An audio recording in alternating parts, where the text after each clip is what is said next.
Hello Jain प्यारे दोस्तों, तो कैसे हैं आप सब। आशा करते हैं बहुत ही अच्छे होंगे। तो आज हम देखने वाले हैं एमडीसी का pollution control and waste management का पार्ट वन में यूनिट वन और यूनिट टू कवर कराए थे।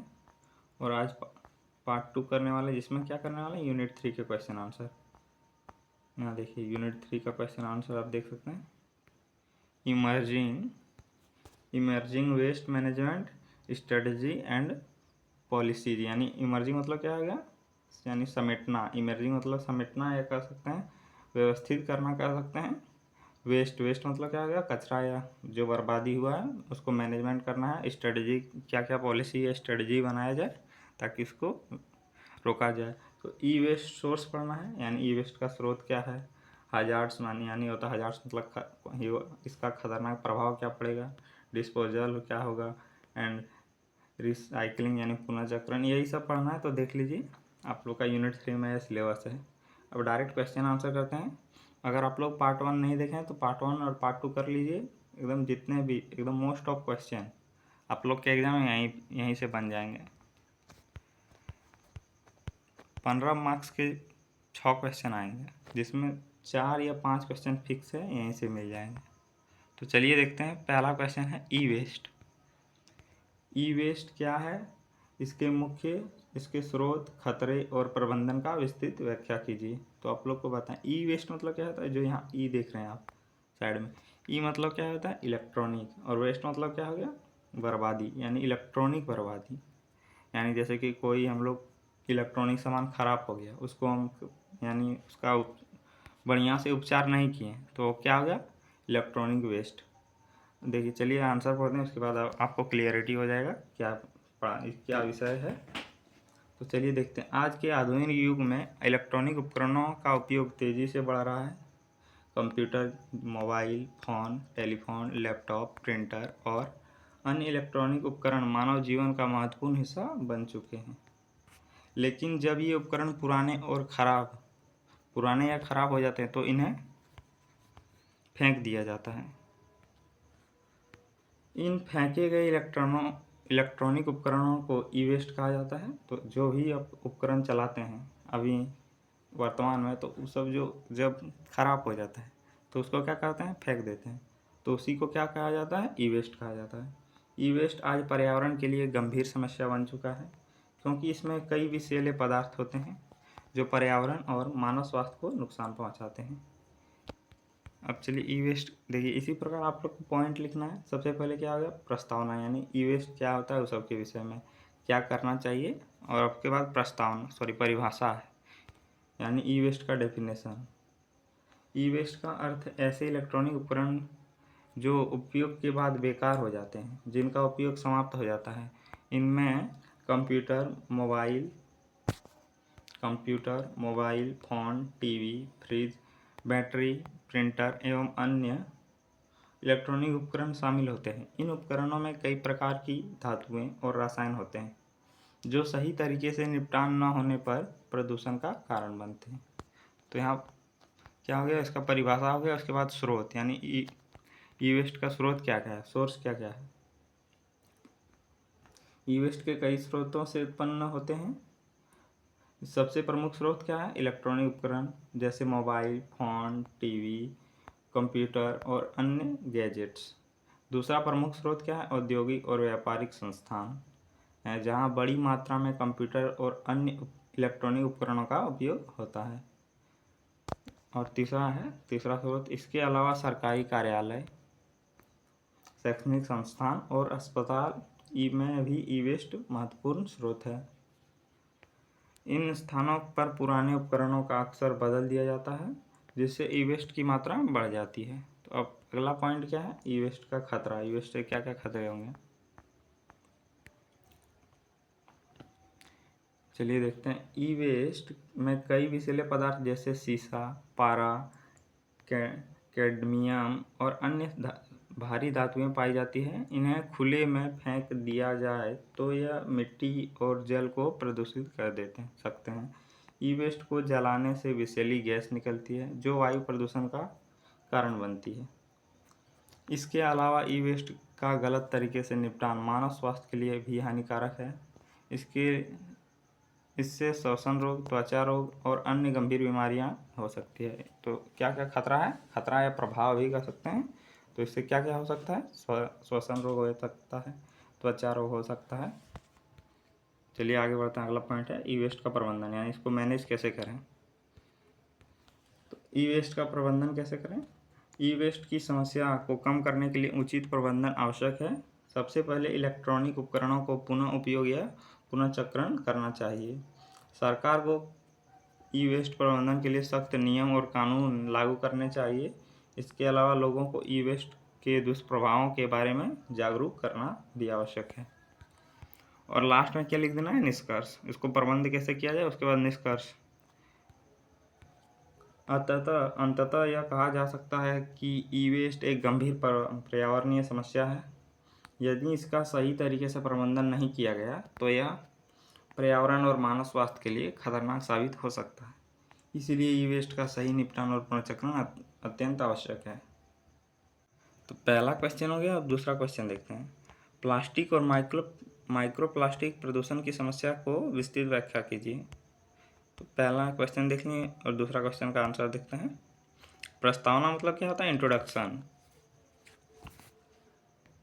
या प्रियम्बल कहा जाता है जब संविधान में पढ़ेंगे, और लेकिन इसको इंग्लिश में बोलेंगे तो क्या हो जाएगा, इंट्रोडक्शन भी और प्रियम्बल भी बोल सकते हैं। लेकिन जब आमतौर भाषा में यूज किया जाता है तो प्रस्तावना मतलब इंट्रोडक्शन होता है, और जब हम राजनीतिक विज्ञान में यूज करते हैं प्रस्तावना मतलब क्या होता है, प्रियम्बल। यानी जो आप लोग देख रहे हैं भारत का प्रस्तावना है, आप लोग पढ़े भी होंगे। प्लास्टिक आज के समय में सबसे अधिक उपयोग होने वाली सामग्री है। इसका उपयोग पैकेजिंग घरेलू सामान, चिकित्सा उपकरण और कई अन्य क्षेत्रों में किया जाता है। लेकिन प्लास्टिक का अत्यधिक उपयोग पर्यावरण के लिए गंभीर समस्या बन गया है, क्योंकि यह आसानी से नष्ट नहीं होता है। आप लोग भी जानते होंगे प्लास्टिक आप लोग देखते होंगे जब ज़मीन में गड़ के रख दीजिए कभी नहीं गलेगा। और अन्य जो पदार्थ हैं, अन्य पदार्थ को अगर आप ज़मीन में गड़ देंगे तो मनुष्य को भी गड़ देंगे तो केवल हड्डी बच जाती है और सब गल जाते हैं या मिट्टी सोख लेती है, जो भी कहें। और लेकिन प्लास्टिक को गड़ के रखिएगा, वो कभी नहीं गलेगा। समय के साथ प्लास्टिक छोटे छोटे कणों में टूट जाता है, जिन्हें माइक्रो प्लास्टिक कहा जाता है। अब प्लास्टिक प्रदूषण की समस्या देखते हैं। प्लास्टिक एक गैर जैविक पदार्थ है जो सैकड़ों वर्षों तक पर्यावरण में बना रहता है। गैर जैविक मतलब जो इंसान ने नहीं बनाया या प्रकृति द्वारा निर्मित नहीं है। जब प्लास्टिक कचरे को खुले में फेंक दिया जाता है तो यह मिट्टी और जल स्रोतों को प्रदूषित करता है। नदियों और समुद्र में पहुंचा प्लास्टिक जलीय जीवों के लिए खतरा बन जाता है। कई बार मछलियां और अन्य जीव प्लास्टिक को भोजन समझकर निगल जाते हैं, जिससे उनकी मृत्यु हो जाती है। और माइक्रो प्लास्टिक का प्रभाव क्या है, प्लास्टिक से टूटा हुआ भाग को क्या कह देंगे, माइक्रो प्लास्टिक का प्रभाव। माइक्रो प्लास्टिक बहुत छोटे प्लास्टिक कण होते हैं जो पर्यावरण में आसानी से फैल जाते हैं। ये कण जल, मिट्टी और हवा में पाए जाते हैं। माइक्रो प्लास्टिक खाद्य श्रृंखला में प्रवेश कर जाते हैं और मानव स्वास्थ्य को प्रभावित करते हैं। वैज्ञानिक के अनुसार माइक्रो प्लास्टिक शरीर में पहुंचकर कई स्वास्थ्य समस्याएं उत्पन्न कर सकते हैं। समाधान और नियंत्रण, यानी कैसे मैनेज करें, कैसे कंट्रोल कर सकते हैं। प्लास्टिक प्रदूषण को कम करने के लिए प्लास्टिक का उपयोग को कम करना आवश्यक है। इसके स्थान पर जैविक और पर्यावरण के अनुकूल सामग्री का उपयोग किया जाना चाहिए। इसके अलावा प्लास्टिक कचरे का उचित प्रबंधन और पुनर्चक्रण भी आवश्यक है। यानी प्लास्टिक का रीयूज करना चाहिए और प्रबंधन अच्छा करना चाहिए। उचित मतलब क्या होगा, सुटेबल। तो चलिए आगे बढ़ते हैं और निष्कर्ष लास्ट में लिख देना। अंततः यह कहा जा सकता है कि प्लास्टिक और माइक्रो प्लास्टिक प्रदूषण आज सबसे बड़ी पर्यावरणीय समस्या में से एक है। यदि इसे नियंत्रित नहीं किया गया तो भविष्य में पर्यावरण और मानव स्वास्थ्य पर गंभीर प्रभाव पड़ सकता है। तो ये 2 नंबर भी हो गया। और तीसरा क्वेश्चन क्या है, बायो रिमेडिएशन क्या है, इसकी प्रक्रिया का महत्व, इस प्रक्रिया और महत्व की विस्तृत व्याख्या कीजिए। तो चलिए तीसरा क्वेश्चन देखते हैं।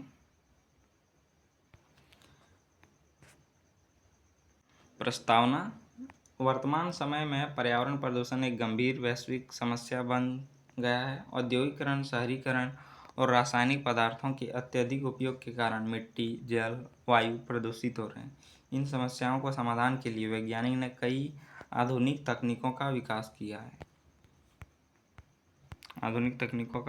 किया है। बायो रिमेडिएशन उनमें से एक महत्वपूर्ण तकनीक है।